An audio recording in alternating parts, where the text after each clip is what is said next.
On a marché sur la Terre, l'émission de la RTS qui prouve que chaque problème a sa solution. Enfin, presque. Aujourd'hui, pêcher de manière responsable en Bretagne. Le biogaz en Suisse ou comment se chauffer avec du caca de vache. Si. Et vivre dans une maison en carton à Amsterdam. Ça fait rêver, non? Alors, c'est parti!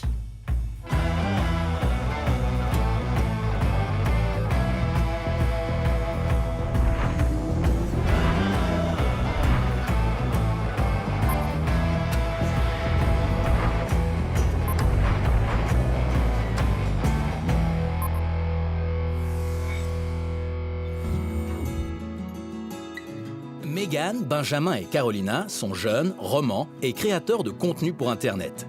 YouTube, Instagram, TikTok, leurs vidéos rencontrent un beau succès sur les réseaux sociaux. Et ils ont accepté le défi que nous leur avons lancé, réaliser une vidéo sur un projet environnemental dont ils ignorent tout à ce jour. Chiche, ça va pas être tout simple. Ils vont vous montrer que partout, en Suisse et en Europe, des femmes et des hommes changent de comportement pour sauver notre chère planète. Allez, présentation rapide de nos trois aventuriers. Megan, alias World of Advice, 24 ans, étudiante en droit, plus de 80 000 abonnés YouTube et Instagram confondus. Source d'inspiration, ses études, ses voyages, son quotidien et bien plus encore. Carolina, 23 ans, plus connue sous le nom de la Carologie, compte près de 300 000 abonnés YouTube et Instagram. Coup de gueule, passion, réflexion, ses vidéos sont comme elle, sans chichi et pleines de vie. Benjamin Friand, 30 ans, c'est le sportif de la bande. Avec près de 350 000 abonnés YouTube, Instagram et TikTok, il nous donne d'incomparables frissons. C'est fou tout ce qu'on peut faire avec une trottinette. Mais pour l'heure, Megan, Carolina et Benjamin découvrent leur destination. Et surtout, quel sujet va leur tomber dans les pattes? Le suspense est insoutenable. Où est-ce qu'on va cette fois? Moi, décidément, tu pars en Suisse. C'est On va vrai? pas faire partir bien loin. Hein. Ce coup-ci, c'est moi qui pars en France. Pour parler d'une solution en matière d'énergie, le biogaz en circuit court. Ok. Et ça en Suisse? Pas mal. Ça va être intéressant. Moi, je pars en Hollande pour nous parler d'une piste de réflexion en matière d'habitation, la maison en carton. Trop stylé. Tellement cool. J'ai trop hâte, genre des gens qui habitent dans des petites boîtes, tu sais, j'ai trop hâte. Comme quand j'avais 3 ans et que j'ai découpé toutes. Je sais pas si j'habite dans des Je boîtes. pense pas que ce soit le même Tu nous délire diras. quand même. Moi, je pars en France pour parler d'une solution en matière d'exploitation de la mer. Là, une pêche responsable de la Saint-Jacques. Tellement bien. Ça va être hyper intéressant. Ouais, et du coup, je pense qu'on part en... J'espère que t'as pas le mal de mer par Bretagne. contre. Parce que... Ouais, Non, en Bretagne en plus, si vous faites du bateau. Ça devrait aller. Ça devait être sympa. Devrait aller. Trop cool. Bon, bah génial. Bon, bah, c'est parti. On est parti? Ouais. Alors en route. D'ici une semaine, ils doivent être de retour avec une vidéo prête à être diffusée. Elle sera ensuite commentée par un expert. Faut pas trop traîner. Allez, go! Et c'est parti pour Carolina, la première à se lancer dans son nouveau défi. D'ailleurs, ça commence plutôt bien. Elle a l'opportunité de tester l'unique modèle de voiture à hydrogène en Suisse. C'est la meuf qui lâche jamais sa caméra. Hop. Les bottines en caoutchouc. Est-ce que ça va rentrer, ça?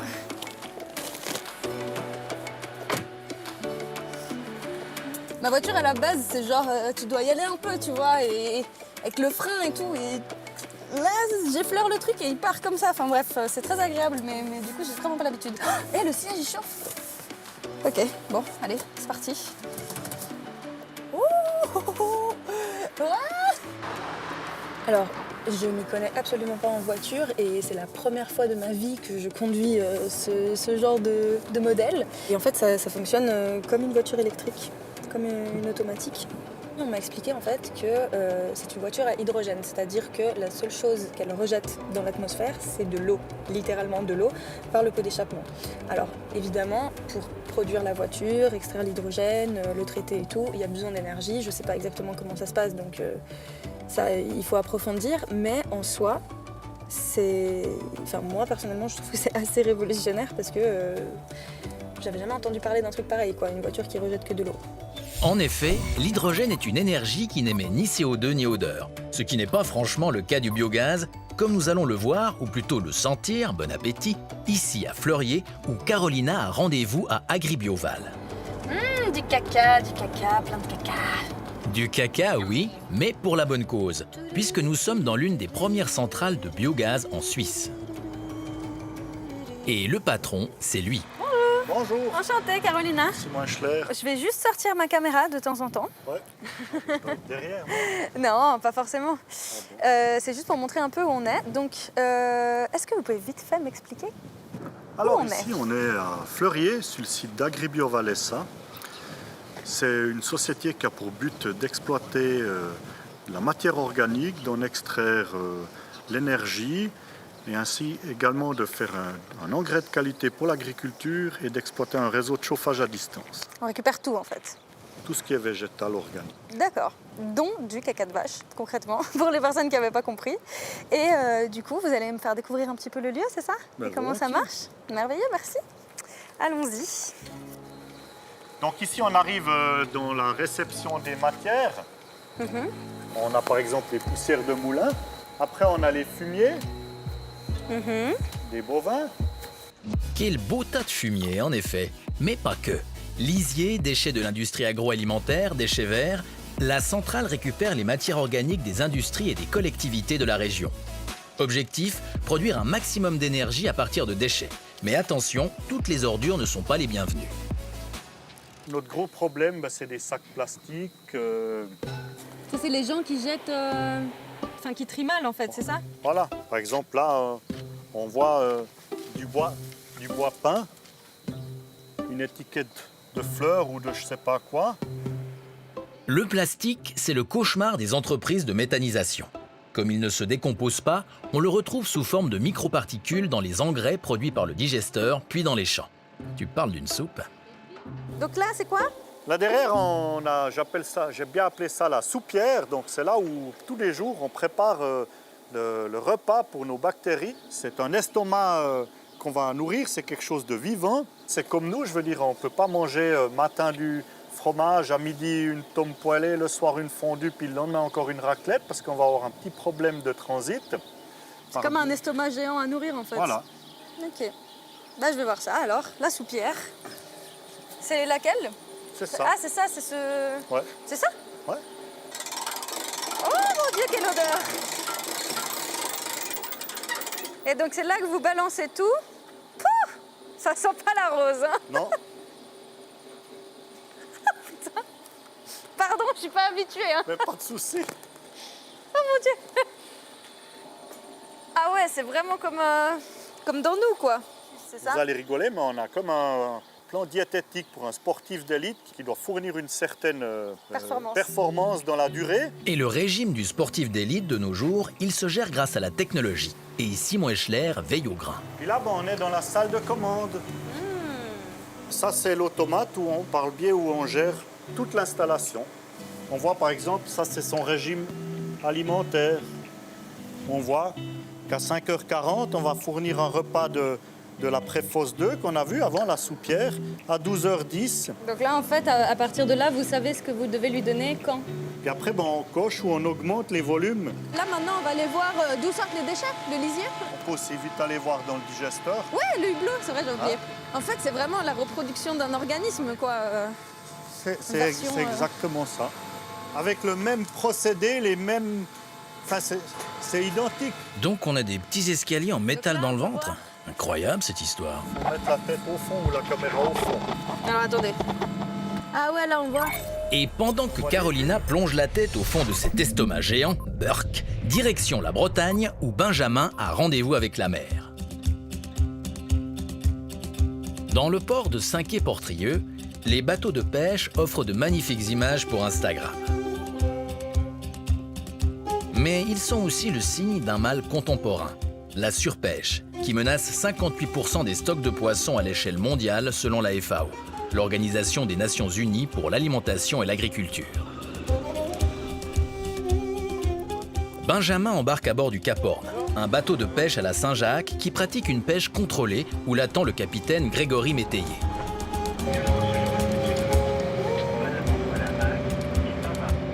Et on va faire quoi alors sur ce rafio, mon capitaine? On va faire une marée de 45 minutes qui va se dérouler en 3 traits de 10-12 minutes, de façon à respecter le temps qui nous est imposé de 45 minutes. Donc au mois d'octobre, on fait un début de saison un peu plus tard.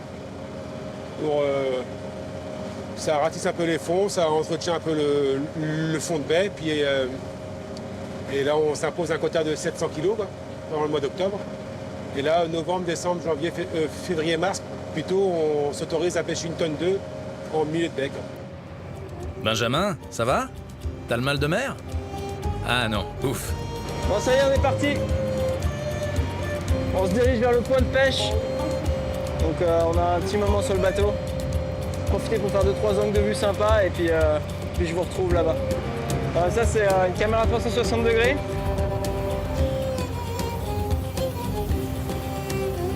Ça permet de voir vraiment tout le bateau avec ça. Oui, pour les images fun et monstre cool, faut se dépêcher, Benjamin. Parce que quelque chose me dit que le beau temps va pas trop durer. Ça remue un peu. Eh oui. Ah, le temps n'est pas terrible. Il n'y a pas une grosse houle, mais c'est une mer qui est assez courte. Il y a 90 km/h de vent, donc ça souffle un petit peu là quand même. C'est des vents de terre. Bon, on peut essayer de la faire quand même, quoi. Grosse houle ou pas, ça rigole plus.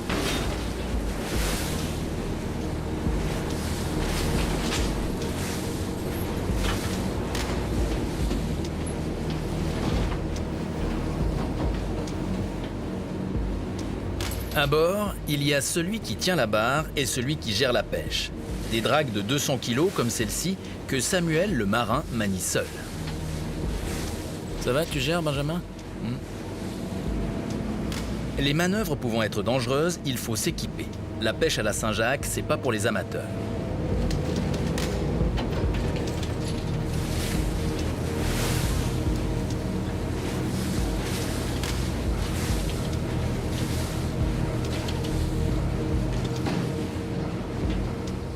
Avertissement. Ce travail est réalisé par un professionnel, ne pas reproduire chez soi.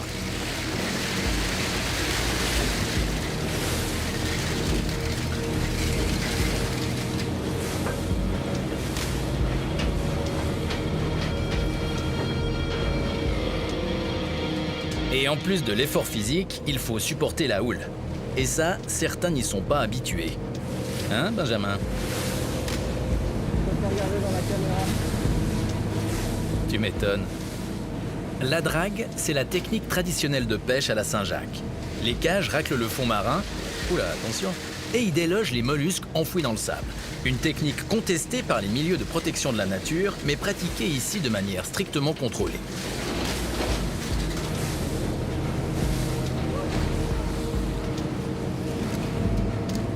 Une fois pêchées, les coquilles sont triées et mesurées. Les plus petites, donc plus jeunes, sont rejetées à l'eau pour continuer à peupler les fonds marins.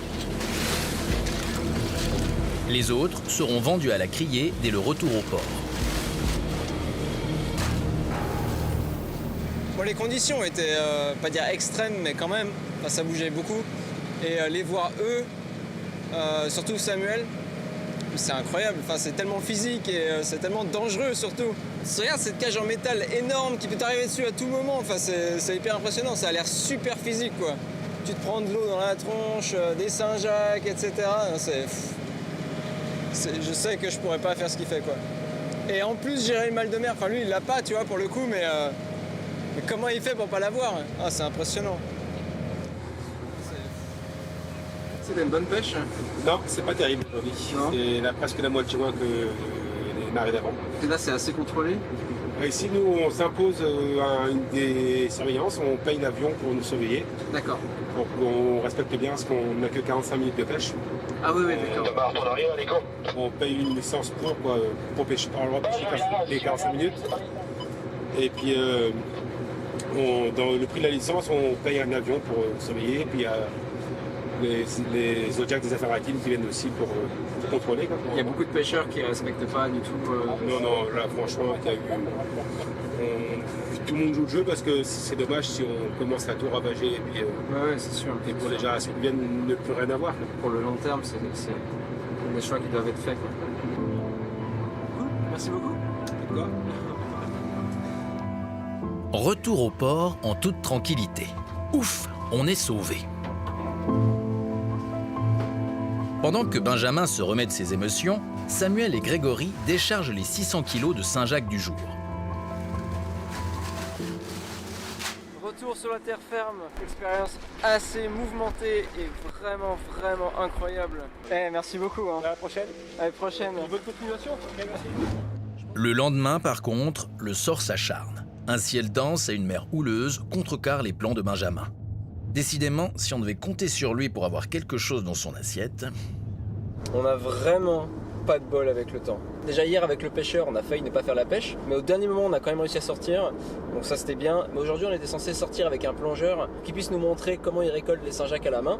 Et en fait, aucune sortie possible pendant en tout cas une semaine à cause du temps horrible. Aujourd'hui on s'est un peu rabattu du coup sur la criée d'Erquy. C'est là où ils vendent les Saint-Jacques. J'ai jamais assisté à une criée, du coup ça va être très intéressant de voir comment ça se passe. On se retrouve à Erquy.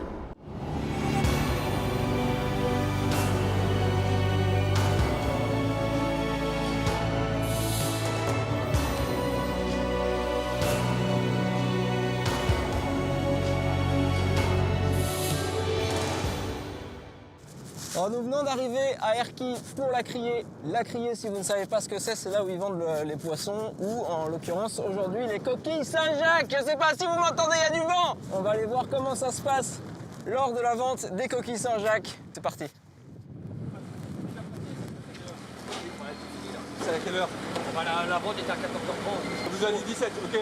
Non, mais ça dépend des jours. Hier, c'était à 19h, aujourd'hui 14h30, demain 14h30. Demain 14h30. Et les bateaux arrivent au moins 4 heures avant. Ok, d'accord. Merci beaucoup. Bon c'était à 14h30. L'info qu'on nous avait donnée hier était fausse. On nous a dit que ça a commencé à 5h. Là, il est 5h05. Et en fait, non, c'était à 2h. Demain, on ira à Tinduuf pour la suite. Bon, en attendant, on va aller se reposer un petit peu parce que c'était un peu la course aujourd'hui quand même. Allez, au lit. Et pendant ce temps, c'est au tour de Megan de se mettre au travail.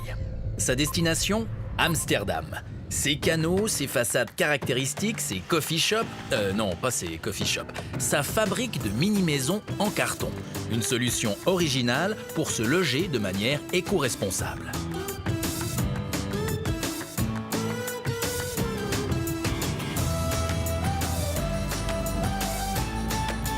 Mais tu vas où exactement là, Megan? Hein? Megan? Megan? Alors là, on est à l'entreprise Viken. Donc c'est l'entreprise qui fabrique les maisons en carton. Et donc on va rencontrer en fait le directeur de l'entreprise. Donc c'est parti, je vous emmène avec moi, on va aller découvrir un peu tout ça. Hello, mister. Hey! Hello! Hey! Nice to meet you. Nice to meet you. I'm Megan. Okay, so I will just introduce you from my video. Yeah. Can you repeat me your name? But Oep, because I don't want to say wrong. Oep. Schilling. Schilling. Ok, à présent, je suis avec Oep Schilling, qui est le directeur de l'entreprise Wickel, là où sont fabriquées les maisons en carton. On va aller visiter toute l'entreprise avec lui aujourd'hui. So, I follow you now. Okay, let's go to the factory. Alors, let's go. I have you here. Yeah. Okay, perfect, like that. Okay, so Oep, now we go into The factory. the factory, so Yeah. I follow you. This is where we make the houses. Okay. It's the logo, Wickel. Okay, so I will show us. Oh yeah, you with the logo, nice. Entree. Merci beaucoup. La Wickel House, maison enveloppée en hollandais, c'est un peu un logement en kit. On choisit le nombre de modules qu'on veut et on assemble. Fastoche, non? We make segments. A house can contain of 4 segments, a small house, or 10 segments, a big house. So our product is in a way the segment, because the segments are all the same. You connect them like a tunnel. Like a puzzle. And you get like a puzzle. I like a puzzle. Very simple puzzle. It's not very complicated simple. because all the pieces are the same. In a puzzle you have like different types. Yeah, okay. But this is like a puzzle. Yeah, like a Lego. Like a Lego. Une maison en Lego, mais en bois, pas en plastique. Oui, c'est à peu près ça. Un vrai jeu d'enfant. Donc il faut savoir qu'en fait, ce sont des assemblages. Les structures sont toujours les mêmes. On va répéter en fait la même chose. C'est juste qu'en fonction du nombre de pièces que vous voulez, on va ajuster. Vous pouvez commencer à partir de 3 pièces et ça peut aller, je crois que la dernière qu'il a vendue, elle faisait 12 pièces. Donc vous pouvez vraiment assembler, c'est vraiment comme un Lego où vous assemblez vos petits bouts en fonction de la longueur que vous voulez.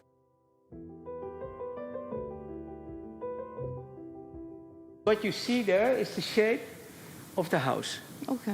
And this shape can turn. I can make a turn. Maybe that's fun. Oh, So the shape pulls the cardboard around the shape. And we do this for 2 times 12 layers. So in total 24 layers. It takes about 2 hours. Pour isoler votre maison, il vous faut du carton et du carton. Mais pas que. Une grosse machine aussi, parce que ça se fait pas tout seul et ça prend du temps. Ah oui, et il vous faut aussi de la colle. Beaucoup de colle. Dis donc, elle est bio cette colle? Et pour le moment, la colle qu'ils utilisent, c'est une colle synthétique, mais ils vont bientôt passer à une colle faite avec des pommes de terre, some potatoes. Oui. Et du coup, pas pour faire des frites, du coup, mais plutôt not for fries. Mais du coup, qui sera aussi résistante et puis qui sera du coup plus biologique, donc ce qui sera vraiment intéressant d'utiliser pour après.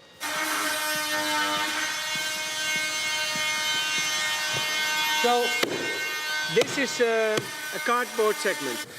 It's made like this. But now, if we want a window, we take like a saw and we do like, and there's a hole in it, and then this comes out. See, I made a very nice round hole. They have a little machine for this. But here you can see exactly what happens. Like you see the first 12 layers, 1 to 12. Then we stop, then we make 1 layer of wood, and then we have the other 12. The reason for the cardboard house was just that the inventor just wanted to prove that you could even make a house out of cardboard. So it was just like a funny, in a way it was a bet between 2 guys. One said, I can make a house of cardboard, and the other one said, no, you cannot. And they put a bottle of whiskey on it. And then he proved he could make the house of cardboard. That's how the story started. This is very interesting, and this is like super. Oh my God! It's like it's not. Record me to do it. It's extremely strong. You just push. No, it's very strong. Okay, are you ready? You record it with it? Is it recording? Yeah, it's recording. Yeah, okay. You have me? There you go. Yeah. Okay, go. are you ready? Yeah. Oh, that's See? crazy, that don't move. There's nothing.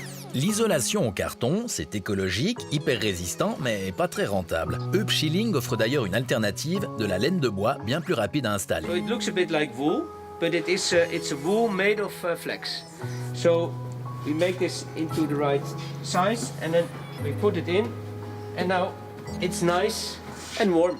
Donc son intérêt aussi, c'est de pouvoir construire des maisons plus facilement parce que là, de faire les 12 couches en carton et de les faire plusieurs fois, ça lui prend 2 heures. Donc en fait, quand ils font une maison, chaque maison, il y a minimum 3 petits segments. Donc il faut faire travailler cette machine-là non-stop.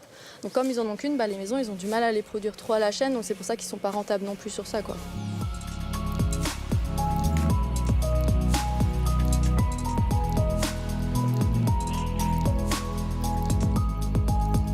Donc vous voyez en fait les couches de carton, elles se cachent dans cette partie du mur. Elles sont protégées par ce matériel noir. En fait, c'est le kawé de la maison. Ils ont créé un kawé pour la maison, comme ça. You know, with Gore-Tex, if you run, your body heat, which is also a lot of moisture in there, it goes out, it breathes. So in a way, this coating is breathing, and that was the trick. So it's in a way it's a modern raincoat. Now, okay, maybe we look here in this in the salle de bain. This is salle de bain, so Frenchy. Yeah. That we are now in one segment.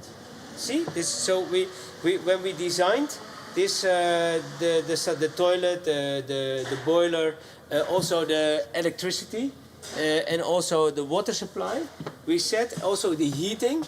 It all has to be in one element. It has to be simple. So when you come on site, if you deliver the house, if you put this, that's it. So we connect this to the sewer, to the water, to the electricity. So everything had to be in one segment. And all the guys in my workshop said, we cannot do this, it's too tiny, we have too many problems. And I said, no, I want it in one part. And they succeeded. And you did it. And no, they did it. I only said, I want it. They did it. But you have it now. À ce jour, Upshilling a vendu plus de 60 maisons en carton. Une Vickel House coûte entre 30 000 et 100 000 euros en fonction du nombre de modules choisis.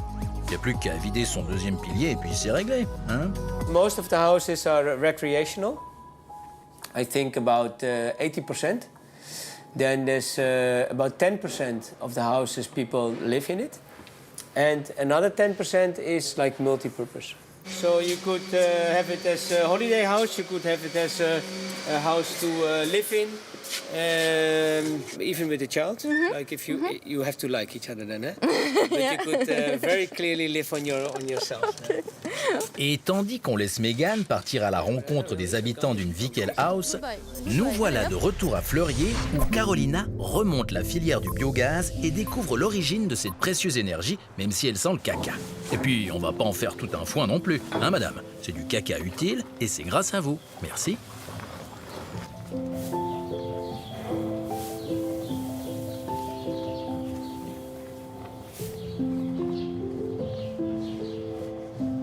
Le rable qui racle en fait le fumier, l'urine, tout ça. Et ensuite, tout ça, ça va être déversé dans une fosse qui va être récupérée justement pour faire le biogaz. Beau boulot, bravo. En effet, les vaches produisent 86% de la matière organique méthanisée par Agrobioval. Une opération gagnant-gagnant puisqu'on produit de l'énergie tout en réduisant les gaz à effet de serre dus à l'élevage.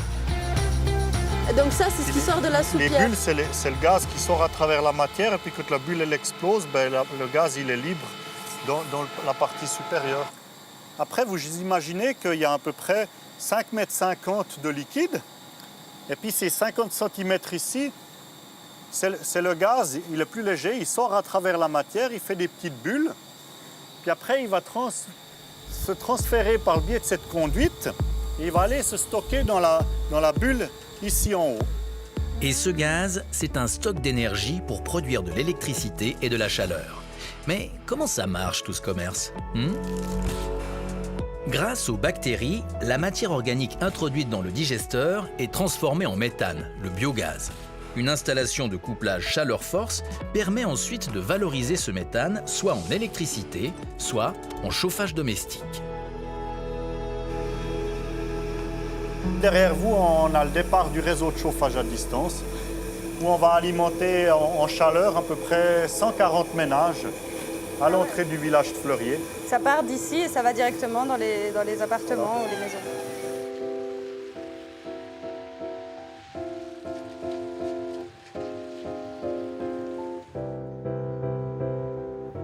Ça vous dit d'aller voir un de ces immeubles chauffés au biogaz? Eh ben, on y est. La chaudière actuelle, c'est ça en quelque sorte, c'est cet échangeur qui permet justement à ce niveau-là d'échanger la chaleur qui arrive dans ce boîtier, qui arrive ici d'une part pour produire l'eau chaude sanitaire avec la réserve pour les locataires, et puis ici la production d'eau chaude pour le chauffage. Et une fois que les échanges ont été faits, elle repart et elle retourne à Agribioval pour se recharger en chaleur. Et voyez par exemple ici, aujourd'hui, en ce moment, vu la température extérieure, elle entre dans la maison à 66 degrés et puis elle en repart à 40. Seul petit bémol, c'est qu'avec un prix du mazout qui actuellement est relativement bas, on est à peine plus cher avec ce système. Mais bon, disons-le, c'est le prix de l'écologie. Pour le moment, c'est à peine plus cher. Mais dès que le mazout dépasse les 100 francs, à ce moment-là, c'est équivalent. On n'a pas attendu Greta pour être actif. Si elle tombe là-dessus.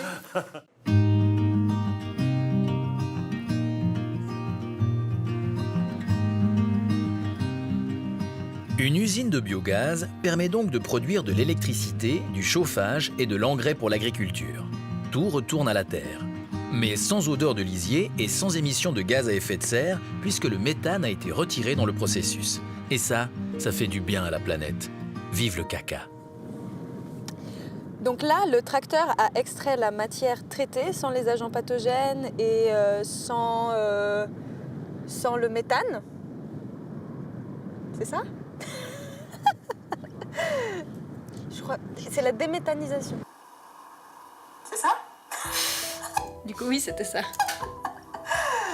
C'est simple. Allez, je refais.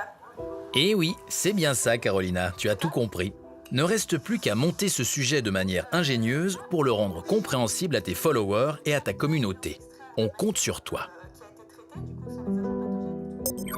Et nous quittons Fleurier pour Brest, retrouver Benjamin.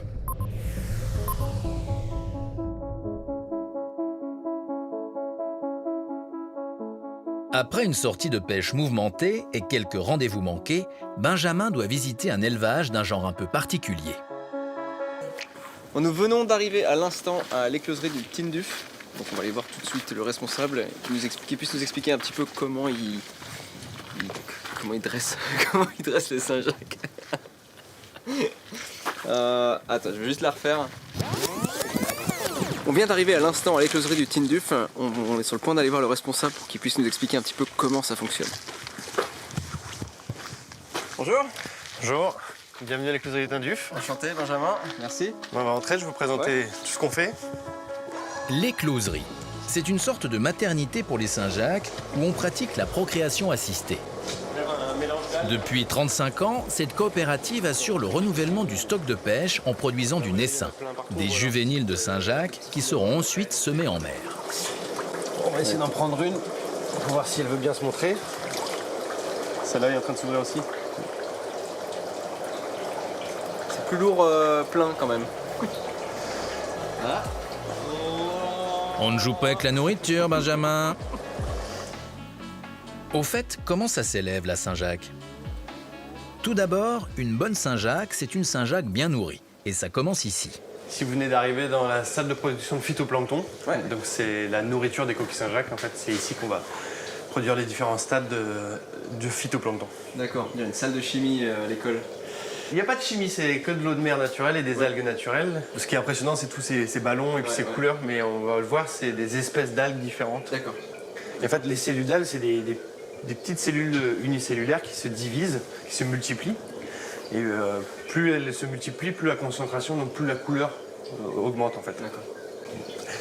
Et l'importance, on disait, de ces différentes algues, c'est qu'elles ont des qualités nutritionnelles différentes. Et un peu, on dit souvent en France pour les enfants, manger équilibré 5 fruits et légumes frais. Et ben nous, c'est un peu pareil. Ici, on va manger, les larves vont manger 5 espèces différentes. Une nutrition saine et équilibrée, c'est aussi important pour les Saint-Jacques. Tout à fait. Pour tous les animaux en règle générale. Oui. Mais, Dans ces cuves, il y a de quoi nourrir toute la colonie. Mais la nutrition des Saint-Jacques, c'est toute une science. Et donc on a des systèmes de tuyaux qui vont nous prendre les algues avec une pompe et nous les distribuer dans les différents bacs qu'on va voir ensuite. C'est pour ça que vous avez une graduation, on va envoyer par exemple 100 litres dans tel bac, 150 litres dans l'autre, un peu de celle-là, un peu de celle-ci. On fait notre cuisine interne, on va dire, pour bien nourrir. On va adapter le régime alimentaire au stade de développement de la coquille Saint-Jacques. D'accord. C'est ici que se déversent les centaines de litres de nutriments pour les bébés Saint-Jacques. Donc ici par exemple, en fait vous voyez il y a un lit de sable.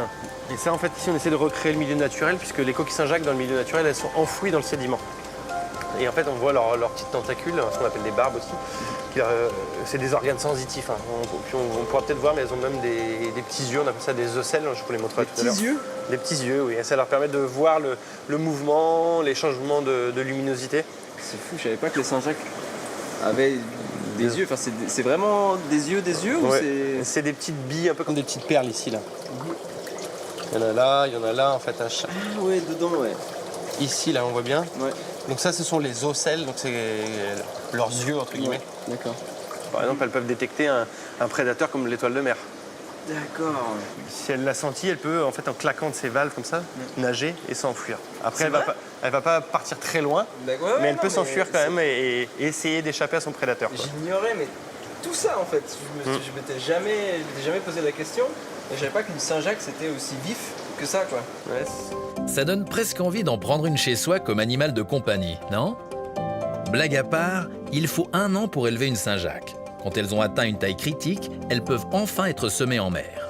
Mais à partir de 2-3 cm, elle est capable de se cacher dans le sable comme les adultes. C'est pour ça que les pêcheurs, eux, vont les remettre à ce stade-là en mer. Oui. Parce que le taux de survie sera meilleur à ce stade-là. Ouais.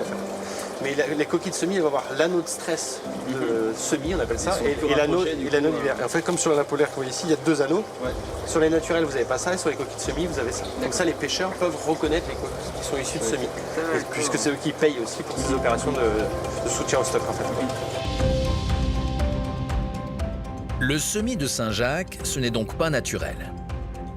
Du coup, est-ce que c'est sans impact sur l'environnement?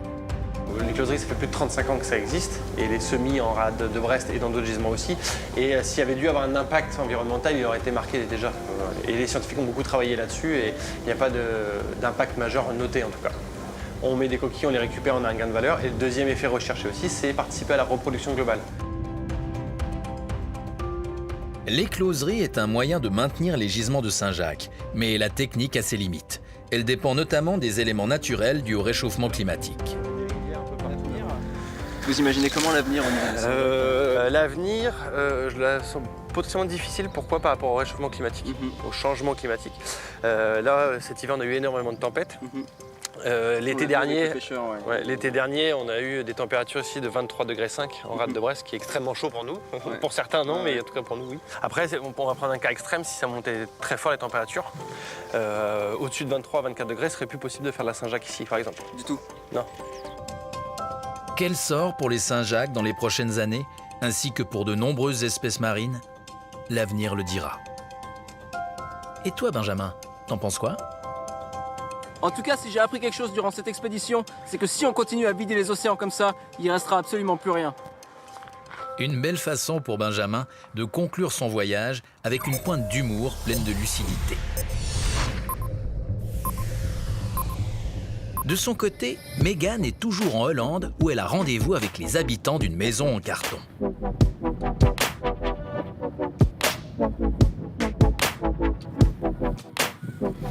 Ok, nous venons tout juste d'arriver du coup à la Wickle House qui a été construite, où les gens sont déjà dedans, ils vivent dedans, ils l'ont aménagée depuis quelques temps maintenant. On va voir un peu leur ressenti, comment ça fait de vivre dans une toute petite maison comme ça. Hi. Hello! Thank you so much. Thank you to invite you to. Yeah, it's a lot of rain today. I will take off my shoes. Hopefully. So, okay. Sometimes I will record like that, and like that is better because we show together. Yeah. So sometimes I will just up and I will record you like that. That's okay for you? Sure. Okay.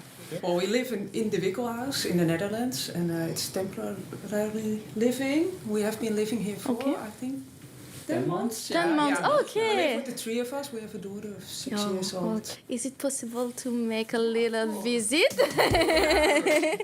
So that's your living room. So after you have a kitchen, a real one, with all the stuff. Yeah. Okay, yeah, you can cook, you can... Yeah, and you can even make this longer. So you have like more space. It's okay. Really nice cooking. So, and after, it is your bedroom. Yeah. Okay. We sleep, and also I got... You have your daughter with you. Yeah. And you have a bathroom. So that's this one. Okay. Oh, yeah. Our toilet. Okay. And further on, the shower. And the bathroom. Okay. Here's the shower, so... And you have a little window to see outside. You can take your shower. And what is your feeling now, 10 months after living here? I could live here for longer. I actually feel a bit sorry that we miss spring. And also we were talking about our stuff. We have a lot of stuff in the also not needed anymore because this is enough. Yeah. So I think that has changed. That changed your way of life to think. That's cool. Yeah, and we feel totally free here. So we're happy with this. I would definitely do it again. And it's expensive to take care of this house. Well, it has this raincoat. Yeah. So you have to replace it within 15 years or so. Yeah, but this is the only thing. Okay. Yeah. And do you find some negative point, positive point? Maybe in winter when it's really cold outside, it really gets cold inside. A bit more cold weather. So it's not just like a regular home where it's always comfortable. Yeah. But at the same time, you're so connected with this view and with nature and all the animals. It makes us feel pretty relaxed. And what is the reaction about your friends, your family, when you say we will live in a tiny house, in a Wickle house? What's remarkable, they all like the design of it. The first reaction is always like, are you really going to live in a cardboard house? Is that even possible? And then we say, yeah. And it's pretty comfortable as well. When they see it, they realize it. Yeah, I love it. I love the design. I love the feeling of the industry, the philosophy, and I think it's the future to have this kind of house more ecological, more responsible, and more interesting for the planet. Alors Megan, tu vides tes armoires et tu emménages dans une tiny house? Avec une vue pareille, on se laisserait tous tenter. Voilà, c'est la fin du voyage pour Megan.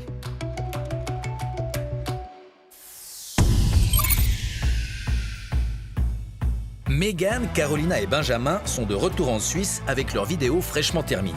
Leur objectif, prendre du recul avec leur expérience et comparer ces initiatives écologiques très diverses. Pour ce faire, ils ont rendez-vous avec Fernand Cuche, écologiste de la première heure, ancien conseiller d'État neuchâtelois, agriculteur, assistant social, humaniste, tout ça, oui, tout ça. Ça marche bien quand même cette technique.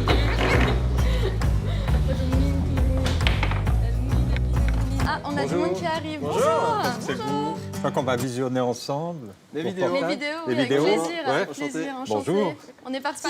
Je joue pas avec vous, je suis mauvais. Oui, nous aussi, donc ça va. Et voici le moment tant attendu où nous allons enfin découvrir leur travail. Alors, aujourd'hui, on va voir ma vidéo à propos du biogaz. Moi, j'y connaissais absolument rien.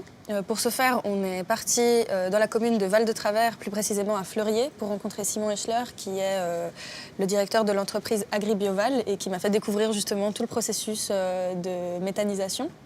Et donc là, on va voir un petit extrait de ma vidéo, si vous voulez bien. Volontiers. Donc ici, on est devant la soupière, dans laquelle on va voir comment les différents déchets organiques, les déchets verts, etc.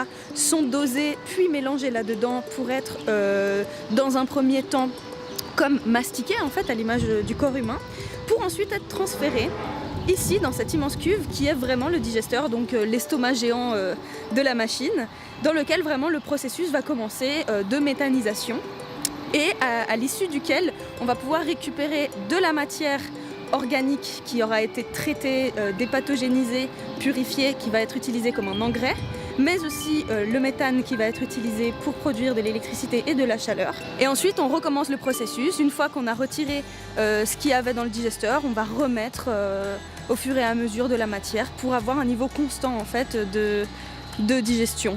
Enfin, je sais pas si c'est clair, mais voilà, t'as compris quoi. Ce qui est intéressant dans la démarche, c'est que c'est une énergie décentralisée. Et cette décentralisation de la production de l'énergie, c'est quand même une sécurité de proximité. Puis c'est une très très bonne mise en valeur de ce que la nature met à disposition, ce qu'on appelle plus grossièrement la biomasse, toute la biomasse, pour en faire de l'énergie. Donc pour vous, c'est vraiment une bonne solution, ce qui est mis en place là? Oui, pour autant aussi que l'autorité politique désigne des priorités et fasse que cette énergie-là, elle ne soit pas confrontée à des prix de dumping avec des énergies importées, etc. Et ça, c'est une décision politique, avec des priorités politiques qu'on doit mettre en place. Et là, les autorités chez nous, elles tardent à venir avec ces décisions-là. Mais quand on a des acteurs de terrain comme ça qui ont pris le risque d'investir, il faut les inscrire dans la durabilité qui devrait figurer dans la Constitution dès demain. Je suis partie à Amsterdam, donc visiter un nouveau système qui est mis en place, c'est les maisons en carton. C'était un grand terme quand je suis arrivée, je m'attendais vraiment à voir des maisons totalement en carton, puis finalement en fait on se rend compte que c'est l'isolation qui est faite en carton en fait, par des couches de carton successives. Donc c'est ce que je vais vous montrer dans ma vidéo, ce que je suis allée voir sur place. We have a lot of stuff in the opslag. Yeah, in the storage. In the storage. Yeah. And we feel like, oh no, I get a headache from even thinking of all this It stuff. comes back. Yeah, we don't need it anymore. Well, yeah, we're happy with this. I would definitely do it again. Yeah. Yeah. Because the first reaction is always like, are you really going to live in a cardboard house? Is that even possible? And then we say, yeah. And it's pretty comfortable as well. On ressort tout juste de la visite de la petite maison, c'était juste incroyable. Et en fait, ce qui m'a le plus marqué dans tout ça, c'est de voir en fait comment le fait de vivre dans une petite maison comme ça a changé un peu la philosophie de vie de ces gens en fait. Et c'est vraiment ça finalement qui m'a le plus marqué dans ce reportage, c'est de voir qu'en fait, vivre dans ce genre de maison écologique en carton, qui ont un but totalement différent et une philosophie innovante et qui est vraiment bon pour la planète, ça peut transformer aussi les gens qui habitent dedans en fait, qui habitent dans cette maison. Donc eux, ça faisait 10 mois qu'ils étaient dedans. Là, ils sont en train de faire construire une nouvelle maison justement parce que ils ont besoin d'un peu d'espace quand même, puis d'un peu d'intimité parce que dormir avec leur fils, c'est pas toujours évident. Mais vraiment, ce que j'ai ressenti dans cette vidéo et ce que j'ai vraiment apprécié, c'est le fait de me rendre compte qu'ils ont changé leur mode de vie, ils ont changé voilà, leurs habitudes. J'ai 2 remarques à faire. La première, c'est que ce couple, il fait une prise de conscience qu'il peut vivre avec moins. Voilà, je trouve que c'est bien. Alors, ceci dit, du point de vue de l'aménagement du territoire, ça fait un peu... Tout d'abord, ça fait un peu rêver. Il y a des maisons, j'ai vu sur Internet, moins de 100 000 €. Hein. Bon, après, il faut trouver le terrain. Mais c'est la maison individuelle. Puis quand on a une maison individuelle, on aime bien avoir un peu de terrain autour de soi. Puis c'est bien de faire un peu de jardinage, etc. Alors, ça ne peut pas être le modèle de demain parce que du point de vue de l'occupation du territoire, ça prend trop de place. Moi, je suis parti en Bretagne pour parler de la surpêche des coquilles Saint-Jacques. Donc, moi, j'avais pas du tout connaissance qu'il y avait un problème de surpêche des Saint-Jacques en Bretagne. J'ai découvert ça dans ce sujet. Donc, je vous laisse le découvrir.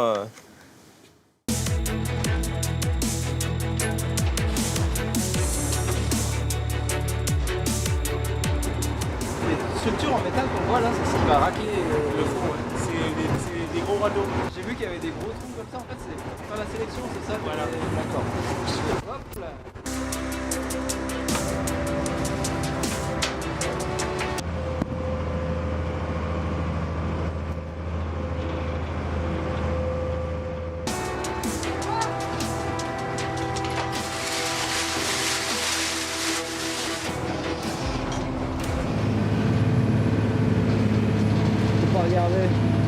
Je peux pas regarder dans la caméra. Pas encore, mais Ça, je sais pas comment il fait. Moi, j'arrive déjà même pas à rester comme ça sans avoir les gerbes, mais lui, il est en train de tout trier. Dès que les premières Saint-Jacques sont pêchées, il faut absolument les trier et remettre à la mer les plus petites, exactement là où ils les ont pêchées, pour qu'elles puissent continuer à se développer. Ils n'ont que 45 minutes pour tout pêcher, donc il faut aller très très vite. Et c'est ça qu'on appelle la pêche responsable. À vous voir, hein, sur l'image, il y a un moment où vous n'êtes pas... Ah non, on avait du mal à filmer, on était comme ça avec les caméras, mais on ne regardait pas dans les caméras. C'était pas possible. Ah, c'était difficile. Donc les voltiges que vous faites en trottinette, ça n'aide pas. pas. Du tout. J'ai une question. Là, tu disais que justement, on allait parler du sujet de la surpêche et on voit un filet qui, à nouveau, j'ai pas l'idée de la quantité de coquilles Saint-Jacques qu'il y a dans l'océan, mais qui quand même a l'air de bien ramasser. Efficace, hein. Ouais, enfin, genre, je comprends pas trop comment ça contre le sujet. Alors en fait, ces pêcheurs-là, ils s'acquittent d'une licence. Ils payent eux-mêmes une licence. Ils payent un avion pour les contrôler au niveau de la pêche. Et ça, ils pêchent que dans des zones délimitées par eux-mêmes. D'accord. Ils ont que 45 minutes de pêche à chaque fois. Vous trouvez que c'est écolo? C'est la problématique de l'épuisement des ressources qui sort derrière ce bateau qui part pour les coquilles Saint-Jacques.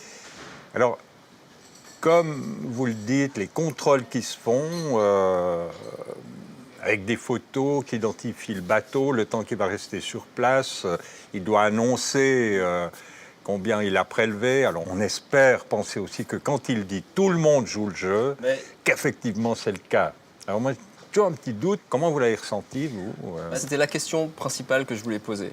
Et quand je l'ai posé au pêcheur, on a vu que pour lui, c'est clair. Il n'y a personne qui fait d'entorse à la règle. Et j'ai quand même voulu reposer la question au directeur de l'écloserie, qui m'a répété exactement la même chose. Ce qui veut dire que c'est contrôlé, il a un quota de prélèvement, il est vraisemblablement rémunéré à hauteur de ce qu'il faut pour ce travail. Donc, ils vont respecter. Ce qui veut dire qu'on incite moins aussi les pêcheurs, les producteurs de fruits, de légumes, céréales, à intensifier ou aller au-delà de ce que la nature nous permet de prélever. C'est-à-dire qu'on sent que si on fait un effort, si on est coordonné, si on prend vraiment conscience qu'on est sur une planète qui a des limites, et quand on arrive à se mettre d'accord pour respecter ces limites, au fond, c'est une libération, c'est un peu contradictoire, mais on se libère de l'angoisse de ne pas avoir à manger demain. Avec le réchauffement climatique, alors là, ça va être encore une autre paire de manches, mais si on s'y prend bien, on pourrait au moins se libérer de quelques angoisses. Bon, en tout cas, merci beaucoup pour ces informations. Bon, c'est vous qui avez provoqué l'événement. Hein. Et ce que je sens dans le ton que vous utilisez aussi, vous êtes face à une réalité qui est autrement dramatique que moi quand j'avais votre âge. Puis je trouve que vous ayez fait ces déplacements, ces engagements-là, pour dire ce que vous voyez, puis vous le dites quand même de façon assez positive, sans gommer ce qu'il peut y avoir derrière, d'un peu moins exaltant. Bravo, quoi. Et moi, j'espère que vous réussirez aussi dans ces engagements-là à créer ces liens qui font que, finalement, expérience faite, c'est ensemble qu'on avance le mieux. Hein, le titre, là, on a marché sur la Terre. Si maintenant on veut vraiment marcher sur la Terre et se reconnecter à la Terre après avoir marché pendant des décennies sur la tête, voilà, je vous souhaite toute bonne marche sur cette Terre qui vous appartient aussi. Merci. Merci. Ça donne envie d'en voir plus, non? Alors, retrouvez l'intégralité des vidéos de nos 3 créateurs sur leurs chaînes YouTube respectives, à savoir World of Advice pour Mégane, La Carologie pour Carolina et Benjamin Friand pour Benjamin Friand. La semaine prochaine, dans On a marché sur la Terre, le lien particulier entre mozzarella et mafia à Naples, la qualité de l'eau et ses micropolluants en Romandie, et du ski 100% bio avec de la vraie neige dedans en Suisse. On se réjouit.